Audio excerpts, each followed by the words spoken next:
বলে আমাদের তাহমিদকে, আমাদের বাংলাদেশের নেতা তাহমিদকে কিছুক্ষণের মধ্যে এই অ্যাম্বুলেন্সে করে তার সেই লাশটি আমরা মর্গের দিকে নিয়ে যাচ্ছি।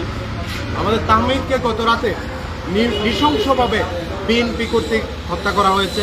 মিরাসরাইয়ের সে একজন জুলাইয়ের সম্মুখ সারির যোদ্ধা ছিল, সকলের কাছে পরিচিত ছিল।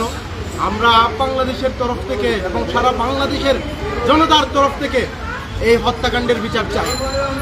এক এক করে এভাবে আমাদের জুলাই যোদ্ধাদের উপর হত্যা করা হচ্ছে, এভাবে নৃশংস হত্যা করা হচ্ছে। সারা দেশবাসীকে বলছি, আপনারা এগিয়ে আসেন, আপনারা কথা বলেন।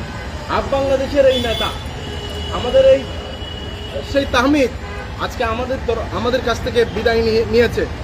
কালকে আমি বিদায় নিব, আপনি নেবেন। আমাদের এইগুলার সুষ্ঠু বিচার না হলে সারা বাংলাদেশে এভাবে জুলাই যোদ্ধাদের উপর নৃশংসভাবে হত্যাকাণ্ড একটা জায়েজি, একটা বৈধকরণের একটা প্রক্রিয়ার মধ্যে চলে যাবে। ফলে সবাই এগিয়ে আসেন।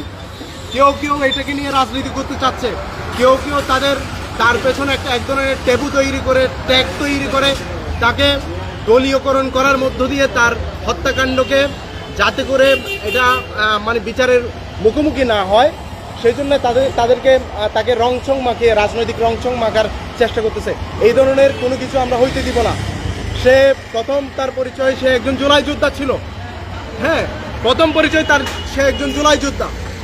আমি ফায়াজ সাহেব, কেন্দ্রীয় যুগ্ম প্রধান সংগঠক বাংলাদেশের, তার একজন জুলাই যোদ্ধা হিসেবে আমরা তার বিচারের দাবি করি এবং হত্যাকাণ্ডের সাথে যারা জড়িত, যারা হত্যা করেছে, হত্যাকারী যারা খুনি, তার সে যে দলের হোক, যত বড় দলের ব্যক্তি হোক, যত পাওয়ারফুল ব্যক্তি হোক, তার অবশ্যই বিচার করে ছাড়বো।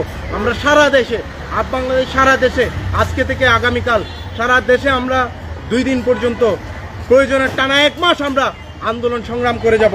কিন্তু আমাদের এই তাহমিদের হত্যাকারী যারা খুনি আছে তাদেরকে অবশ্যই বিচারের মুখোমুখি আসতে হবে। আমরা কিন্তু ডক্টর ইউনূস সরকারকে আলটিমেটাম দিচ্ছি, আপনি দ্রুত এই বিচার অবশ্যই করতে হবে।